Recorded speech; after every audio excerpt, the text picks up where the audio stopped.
জিয়াউর রহমানের ৪৫তম শাহাদাত বার্ষিকীর কর্মসূচি ঘোষণা।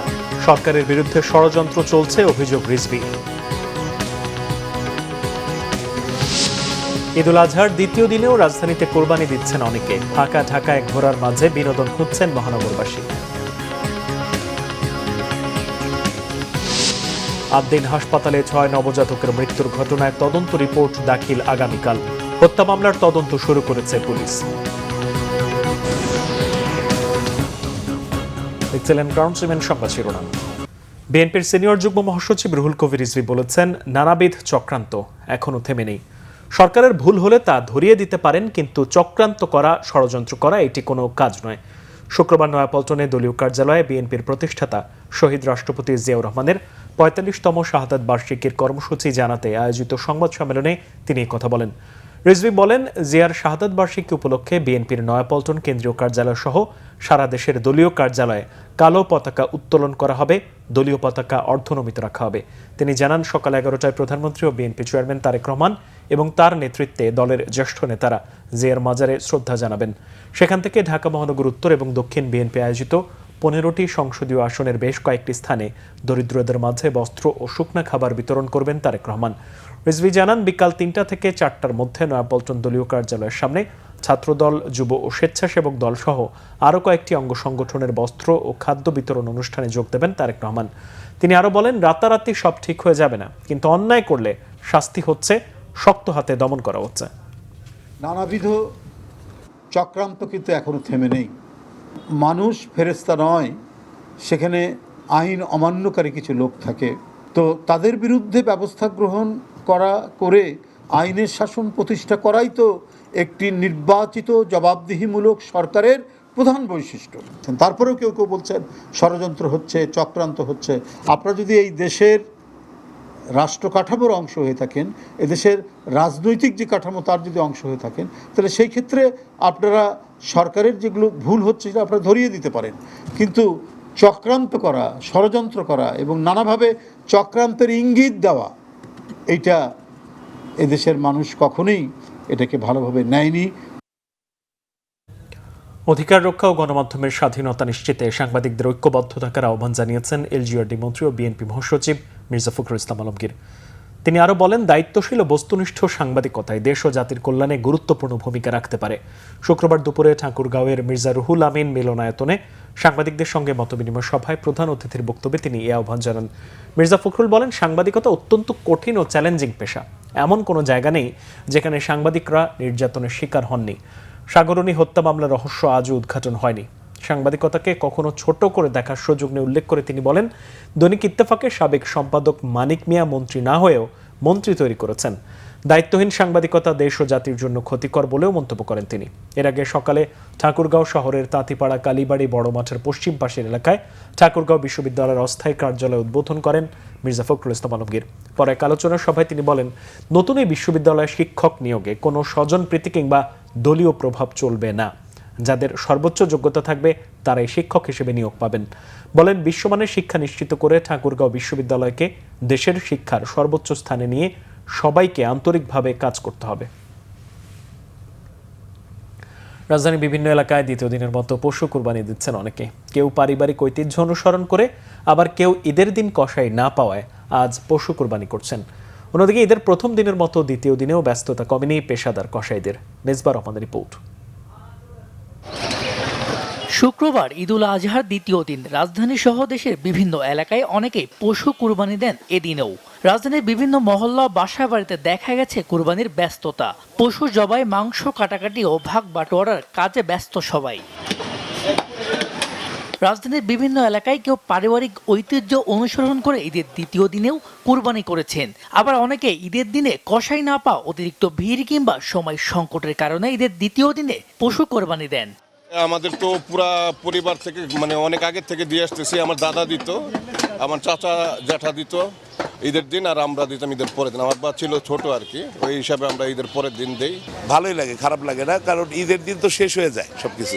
তো ঈদের পরের দিন করার হলো যে আরেকটু ইভেন্টটা থেকে যায়, ঈদের ইভেন্টটা থেকে যায়। ঈদের দিন কসাইদের ডিমান্ড অনেক, যার কারণে কসাই পাওয়াও যায় না। অনেক সময় যার কারণে আমরা মনে করেন আজ থেকে আরও প্রায় 20 বছর আগে থেকে আমরা এই ঈদের দ্বিতীয় দিন আর কি গরু ফালায় থাকি। আর কসাইরা জানিয়েছেন ঈদের প্রথম দিনের মতো দ্বিতীয় দিনেও তাদের ব্যস্ততা কমেনি, এক জায়গায় কাজ শেষ করে আরেক জায়গায় যান। এই 3 দিনে আপনি 40টা 50টা এগুলো কোনো ব্যাপারই না আমাদের কাছে। কুরবানির আনন্দ ঘরে ঘরে ছড়িয়ে পড়েছে বৃহস্পতিবারেই। দ্বিতীয় দিনে অনেকে কুরবানি দেয় আনন্দ সেরে এসে ভাটা নামেনি মোটেও। মিসবাহ রহমান, বাংলা ভিশন, ঢাকা। ঈদুল আজহার দ্বিতীয় দিনে আজও ঢাকা মহানগরীর বিভিন্ন জায়গায় একই সাথে চলছে পশু কোরবানি ও পশুর বর্জ্য অপসারণের কাজ। এ বিষয়ে ঢাকা দক্ষিণ সিটি কর্পোরেশনের প্রশাসক মোহাম্মদ আব্দুল সালাম জানিয়েছেন, পর্যাপ্ত ট্রাকের অভাবে প্রথম দিনের বর্জ্য অপসারণে বেগ পেতে হয়েছে। বর্জ্য অপসারণের কাজে কোনো কর্মী অবহেলা করলে তার বিরুদ্ধে ব্যবস্থা নেওয়ার কথাও জানান তিনি। আরিফিন শাওনের রিপোর্ট। রাজধানীর বিভিন্ন পয়েন্টে পশুর হাট শেষ হলেও রাস্তাঘাটে পড়ে আছে হাটের বর্জ্য। এর সাথে যুক্ত হয়েছে কোরবানির পশুর বর্জ্য। রাস্তার দুপাশে স্তূপ করে রাখা এসব ময়লা গরমের কারণে ছড়াচ্ছে দুর্গন্ধ। ময়লারা নিচ্ছে, তবে কাজটা স্লো করতেছে, তাই কাজটা আরো দ্রুত করা উচিত। কোনো পানি ঠানি দিয়া ধুইয়া পরিষ্কার কোনো দেখতেছি না, গ্লিসিন মিলিসিন দিয়া মানে পরিষ্কার করে বাঁশ কুড়ে উঠে যে বাঁশ ফালাই দিয়ে গেছে, এটা নিতে পারতেছে না তারা। অনেক তারা যেন করতেছে না, অনেক কি করতেছে তারা জানে। ওই যে ওইখান থেকে রাখে, হন্দা রাখে, হান্দা রাখে, এটি পরিষ্কার রোড হইতেছে না। আর গন্ধ তো মনে করেন ঢাকা শহরের মানুষ কি অবস্থার ভিতরে আছে আল্লাহ জানে, আর আমরা জানি, জনগণ জানে। তবে সকাল থেকেই কাজ শুরু করেছে ঢাকা দক্ষিণ সিটির পরিচ্ছন্ন কর্মীরা। কাজ পরিদর্শন করতে শাহজাহানপুর পশুর হাটে আসেন ঢাকা দক্ষিণ সিটির প্রশাসক আব্দুল সালাম। তিনি বলেন, প্রধানমন্ত্রী তারেক রহমানের নির্দেশে নিরলসভাবে কাজ করছে সবাই, তবে দায়িত্বে অবহেলা করলে ব্যবস্থা নেওয়া হবে। বিভিন্ন জায়গায় কিছু কিছু গাফিলতির কারণে আমরা কিছু কর্মীকে আমরা শোকজ করেছি। আমরা কোনো অবস্থাতেই দায়িত্ব অবহেলা আমরা সহ্য করব না। আমরা চাবো যথাসময়ে যথা কাজ, যেটা আমরা বলেছি, মাননীয় প্রধানমন্ত্রী যেটা আমাদের নির্দেশ দিয়েছেন, আমরা সেটা পালন করার জন্য চেষ্টা করব।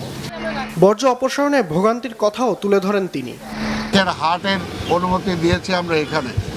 আজকে সারা শাহজাহানপুরের প্রত্যেকটা অলিগলিতে তারা সেটাকে বিস্তার করেছে।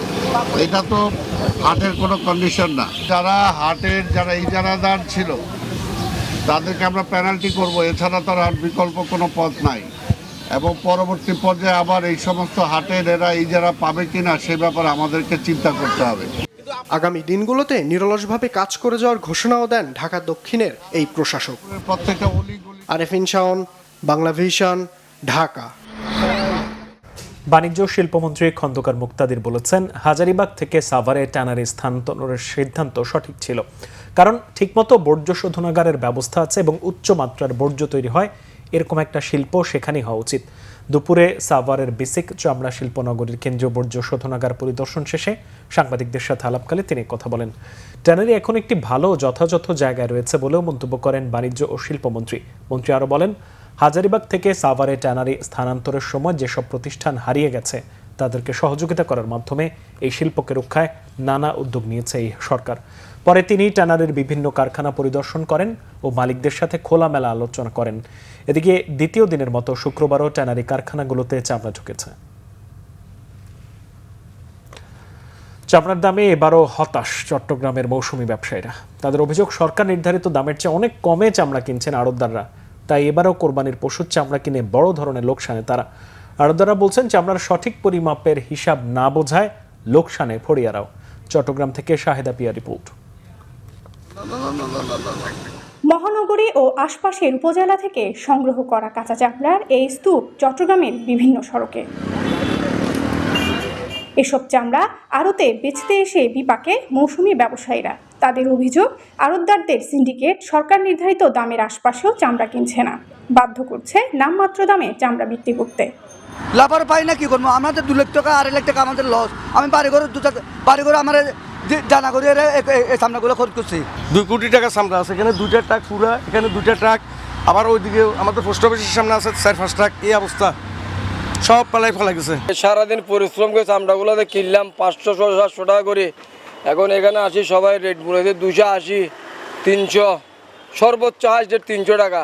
তো আমরা চামড়াগুলো এখন কি করবো আসলে আমরা চিন্তা করতে পারতেছি না আসলে। তবে সিন্ডিকেটের অভিযোগ মানতে নারাজ আড়তদাররা। তাদের দাবি সরকার নির্ধারিত দাম থেকে বাদ দিতে হবে খরচের এ টাকা, কিন্তু মৌসুমি ব্যবসায়ীরা এই হিসাব না বোঝায় পড়ছে লোকসানে। চামড়া নিচ্ছে মহানগরগুলো 500, 450, 700, 350 বা পরে গ্রামগঞ্জ থেকে 250, 300 এরকম নিচ্ছি। পরেও তো একটু চামড়ার দাম কমছে, 200-150 টাকা পড়ছে, এই জন্য তো অনেকে কম পড়ছে। ওরা মৌসুমি ব্যবসায়ী লোকসান খাইছে। সংশ্লিষ্টরা বলছেন, চামড়ার ন্যায্য মূল্য নিশ্চিতে সরকারি নজরদারি, আধুনিক সংরক্ষণ ব্যবস্থা এবং ট্যানারি মালিকদের সঙ্গে সমন্বয় না থাকায় এবারও বেঁধেছে গোলমাল। শাহিদা পিয়া, বাংলা ভিশন, চট্টগ্রাম। পবিত্র ঈদুল আজহার ছুটিতে চিরচেনা রূপ বদলেছে রাজধানী ঢাকার। যানজট আর কোলাহলের এই মেগাসিটি এখন শান্ত, রাস্তাঘাটে লোকজনের উপস্থিতি তেমন একটা নেই। তবে গণপরিবহন কম থাকে এবং অতিরিক্ত ভাড়া আদার অভিযোগ করেছেন যাত্রীরা। এদিকে ঈদের দ্বিতীয় দিনেও ঢাকা ছাড়ছেন অনেকে, রিপোর্ট করছেন ইমরুল কায়েস। প্রতিদিন রাজধানীর যে সড়কগুলোতে ইঞ্চি মেপে চলতে হয়, যেখানে ঘন্টার পর ঘন্টা কাটাতে হয় যানজটে, ঈদের ছুটিতে সেই ঢাকা এখন সম্পূর্ণ ভিন্ন। চিরচেনা ব্যস্ততার ঢাকা এখন যেন শান্ত এক ক্যানভাস। রাস্তায় নেই কর্মব্যস্ত মানুষের কোলাহল, নেই হকারদের হাঁকডাক। নারীর টানে সিংহভাগ মানুষ ঢাকা ছাড়ায় ফাঁকা হয়ে পড়েছে ফুটপাত থেকে শুরু করে প্রধান প্রধান সড়ক। যান্ত্রিক এই শহরে এমন শান্ত পরিবেশ বছরে কেবল ঈদ এলেই দেখা যায়। তাই তো অনেকেই পরিবার নিয়ে ঘোরাঘুরি করতে বেরিয়েছেন। ঘুরতে বেরিয়েছি, ভাইয়ের বাসায় ঘুরতে যাব ঈদের পরের দিন। ঈদের ছুটি সবাই একটু ছুটি পেয়েছে আর কি, সবাই একটু ঘুরতে বেরোছি। রাস্তাঘাট তো পুরাই ফাঁকা এখন বর্তমানে, খালি বাস স্ট্যান্ডের দিকে একটু জ্যাম আছে। তবে গণপরিমাণ কম থাকায় অনেকেই ভোগান্তির কথা বলছেন। বাইক, সিএনজি, রিক্সা চালকরা বলছেন যাত্রী না থাকায় ঠিকমতো ভাড়া মারতে পারছেন না তারা। আমি ঢাকা মিরপুর যাচ্ছি, মিরপুরে এখন গাড়ি পাচ্ছি না তো ঠিক মতন, মানে সবকিছু বন্ধ থেকে গাড়ির লাইনগুলো বন্ধ। ঢাকা শহরে তো লোক নাই তো মামা, যাত্রী কম, আর বাসের হালকা পাতলা লোক আছে দেশে যাইতেছে। ভাড়া তারা সীমিত, এরকম টিপ নাই, খুব মানে একটু সমস্যায় আছি। ঢাকা শহরের বাসিন্দাদের নিরাপত্তা নিশ্চিত করতে তৎপর রয়েছে আইন শৃঙ্খলা বাহিনী। তবে ফাঁকা রাস্তায় অনেকেই বেপরোয়া গাড়ি চালাচ্ছেন। দুর্ঘটনা এড়াতে ট্রাফিক পুলিশ রয়েছে সতর্ক অবস্থানে। ঈদের সময় রাস্তাঘাটে গাড়ির যান চলাচল স্বাভাবিকভাবেই কম থাকে, যার কারণে আমাদের বেশি বেগ পোহাতে হচ্ছে না। অটো রিকশার বিরুদ্ধে আমরা নিয়মিত ব্যবস্থা নিচ্ছি এবং আমাদের এই ক্ষেত্রে আমাদের হাই অফিসিয়াল থেকেই নির্দেশ আছে। প্রিয়জনের সাথে মোলাকাতে অনেকেই ঈদের দ্বিতীয় দিনও ঢাকা ছাড়ছেন। নানা কারণে ঈদের আগে অনেকেই দেশের বাড়ি যেতে পারেননি, তাদেরকে রাজধানীতে থাকতে হয়েছে। তবে ঈদের দ্বিতীয় দিনে এসে সুযোগ মতো তারা দেশের বাড়িতে যাচ্ছেন প্রিয়জনদের সাথে ঈদের বাকি আনন্দ উপভোগ করতে। তাই এভাবেই তারা গন্তব্যে যাওয়ার জন্য বিভিন্ন পরিবহনের জন্য দাঁড়িয়ে রয়েছেন, অপেক্ষা করছেন। ইমরুল কায়েস, বাংলা ভিশন, মহাখালী, ঢাকা। রাজধানীর রাতদিন হাসপাতালে 6 নবজাতকের মৃত্যুর ঘটনায় তদন্ত রিপোর্ট কালকের মধ্যে জমা দেওয়া হবে বলে জানিয়েছেন স্বাস্থ্য অধিদপ্তরের এডিজি ডাক্তার জাহিদ রাহান। এদিকে রমনা জোনের ডিসি শেখ জাহিদুল ইসলাম জানান, হত্যা মামলার তদন্ত শুরু হয়েছে। নির্দোষ কেউ যেন ভিকটিম না হয়, তদন্তে সেই দিকটি গুরুত্ব দিচ্ছেন তারা। বিস্তারিত জানাচ্ছেন জিয়া খান। রাজধানীর আদ্দিন হাসপাতালের এক ওয়ার্ডে 6 নবজাতকের মৃত্যুর পর থেকেই কিছুটা থমথমে পরিস্থিতি হাসপাতালের। ঘটনার তদন্তে 3 সদস্যের কমিটি কাজ করছে। শিশু মৃত্যুর পেছনে দায় কার তা বের করতে গুরুত্ব দিয়ে তদন্ত করা হচ্ছে। মুঠোফোনে নিশ্চিত করেছেন স্বাস্থ্য অধিদপ্তরের এডিজি। তদন্ত রিপোর্ট আমরা আজকে অথবা কালকে পেয়ে যাবো ইনশাআল্লাহ। তদন্ত করছে জয়েন্ট সেক্রেটারি হসপিটাল, তারপরে ডেপুটি ডিরেক্টর হসপিটাল, আইন শাখার একজন, আর কোঅপারেট 2 জন আছেন আর কি। একটু ধৈর্য ধরেন, কারণ এখন আমাদের যেটা মাথার মধ্যে কাজ করতেছে সেটা যদি আমরা ডিসক্লোজ করি, এটার সাথে যদি তদন্ত রিপোর্টের কোন রকম ভেরিয়েশন হয়, হতে তো পারে, ভাষাগত পার্থক্য হতে পারে। আমরা এটা চাচ্ছি না। ডেফিনেটলি একদম নির্মোহ একটা তদন্ত হচ্ছে, একদম নির্মোহ তদন্ত। 6 নবজাতক মৃত্যুর ঘটনায় করা মামলাটি তদন্ত করছে রমনা থানা পুলিশ। এরই মধ্যে প্রয়োজনীয় আলামত সংগ্রহ করেছেন তারা। মুঠোফোনে নিশ্চিত করেছেন ডিসি রমনা। গ্যাসের যে কথাগুলো বলা হচ্ছে, আমরা সেটি ডিসি নিয়ে দেখেছি, মানে ক্ষতিকর কোনো গ্যাসের উপাদান তারা বলছে নাই। তবুও আমরা সিআইডির উপর ডিপেন্ড করবো, যেহেতু তারাও স্যাম্পল নিয়েছে, এটা একটা বিষয়। আর এসি যদি বন্ধ করার জন্য হয়, তাদের ভাষ্য মতে যে তারা 2টা থেকে 3টা পর্যন্ত এসি বন্ধ করার, বাচ্চারা মারা গেল 6টার পরে। আমরা আসলে ধারণাও করা যাচ্ছে যে বিষয়টা কি হবে। এখন আর 6টা বাজে, এক একজন এক এক ধরনের সমস্যা থাকতে পারে, 6টারই কমন একটা বিষয় এটা 10টা। এই জন্য আমি যেটা এখন ধারণা করে একটু বলেছি বলা হচ্ছে একেবারে আইডিয়া করে একটা কিছু বললে যেটা হবে সেটা হয়তো ফলা হবে, প্রচার মানুষ ওই দিকে যাবে। কোনো কিছু একবার মুখ দিয়ে বেরোয় গেলে তো বোঝেন ওইটা টেকনিকরণ হয়, সুন্দরীকরণ হয়, এগুলো করতে করতে ওই টাইপ প্রতিষ্ঠা পেয়ে যাবে। যেটা প্রকৃত ঘটনা এটা আসলে এক্সপার্ট অপিনিয়ন না পাওয়া পর্যন্ত আমাদের মন্তব্য করা তখনই ঠিক হবে না। তদন্তের ব্যাপারে ন্যূনতম কোনো ছাড় দেওয়া হবে, একেবারে স্ট্রিক্টলি তদন্ত করা হবে, এটা কমিশনার স্যার আমাকে বারবার তদারকি করতেছেন, আমাদের নির্দেশনা প্রদান করতেছেন। রাজধানীর আদ্দিন হাসপাতালে মঙ্গলবার ভোরে একে একে 6 শিশুর মৃত্যু ঘটে। স্বজনদের অভিযোগ, ওয়ার্ডে সেই সময় ডাক্তার, নার্স, এমনকি আয়াও খুঁজে পাননি তারা। এসির গ্যাস লিকেজের ফলে এই মৃত্যুর ঘটনা, এমন অভিযোগও স্বজনদের। জিয়া খান, বাংলা ভিশন, ঢাকা। সারা দেশে হামের উপসর্গ নিয়ে গত 24 ঘন্টায় আরও 10 শিশুর মৃত্যু হয়েছে। একই সময় হাসপাতালে ভর্তি হয়েছে রোগে আক্রান্ত 732 শিশু।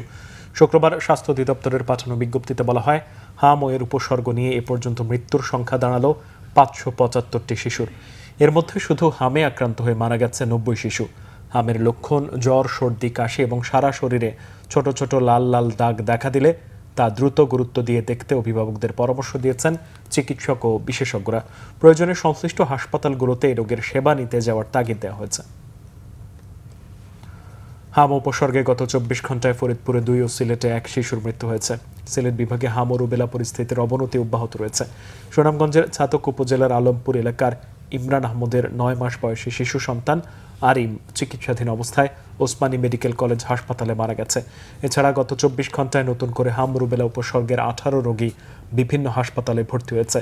এদের মধ্যে সিলেটের শহীদ শামসুদ্দিন আহমদ হাসপাতালে 5 জন, এমএজি ওসমানী মেডিকেল কলেজ হাসপাতালে 12 জন এবং মৌলভীবাজার জেলা সদর হাসপাতালে ভর্তি হয়েছে 1 জন। এদিকে পরিস্থিতি নিয়ন্ত্রণে নজরদারি বাড়ানোর পাশাপাশি আক্রান্তদের চিকিৎসা নিশ্চিতে কাজ করছে স্বাস্থ্য বিভাগ।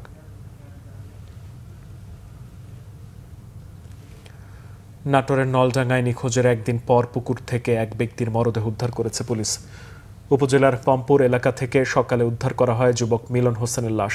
সে ওই এলাকার বাবলু প্রামাণিকের ছেলে। নিহতের স্ত্রী শাবান খাতুন জানান, ঈদের আগের দিন বিকেলে বাড়ি থেকে বের হয়ে রাতে বাড়ি ফিরে না এলে মিলনকে খোঁজাখুঁজি করেন স্বজনরা। ঈদের দিন এলাকার কালামের পুকুর পাড়ে মিলনের স্যান্ডেল ও জামা পড়ে থাকতে দেখে তা নিয়ে বাড়ি ফেরেন শাবানা। পরে আজ সকালে পুকুরে মিলনের লাশ ভাসতে দেখে পুলিশে খবর দেওয়া হলে তারা ঘটনাস্থলে গিয়ে তা উদ্ধার করে। এদিকে ঘটনা উদ্ঘাটনে তদন্ত চলছে বলে জানিয়েছে পুলিশ।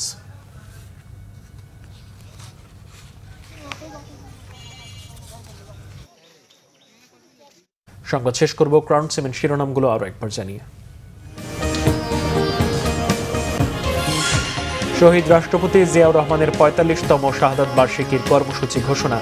কয়েকটিতে অংশ নেবেন প্রধানমন্ত্রী। সরকারের বিরুদ্ধে ষড়যন্ত্র চলছে, অভিযোগ রিজভী। ঈদুল আজহার দ্বিতীয় দিনেও রাজধানীতে কোরবানি দিচ্ছেন অনেকে। ফাঁকা ঢাকায় ঘোড়ার মাঝে বিনোদন খুঁজছেন মহানগরবাসী।